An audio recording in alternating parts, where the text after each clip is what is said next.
Hello and welcome. In both free and paid versions of ChatGPT, you can now create infographics from your existing information. Inside of GPT-4o, you're going to be able to use the image creator. And to reach the image creator, you're going to click on this. You're going to click on these ellipses. You will then click on Create Image. And you want to make sure that you're not looking at DALL-E, but you are looking at the updated version of the image creator. You're going to click on that element. What you will then do is to create your image.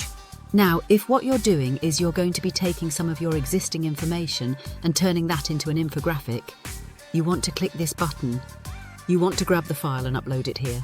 We're going to upload from our computer. We're going to upload a PowerPoint presentation. What we're going to do is we're going to ask ChatGPT to take the major point of the presentation and to create an infographic from them. And once we have in a very simple prompt, we're then going to click Enter. We're going to allow ChatGPT to create the infographic in real time.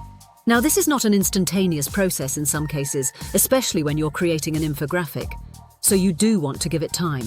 If it does not return an image fairly quickly, what you may want to do is you may want to check to see if your memory is working properly.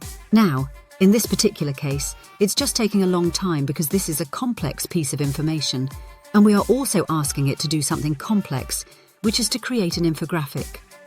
Now again, the process does take a while to complete in some cases, and our image is now complete. We can now download the image. You will then have your PNG image, so you can take existing information, you can upload it to ChatGPT, you can write in a simple prompt to ask ChatGPT to summarize your information and to deliver it in the form of an infographic. Okay, so with that, thanks, and I will see you in another video.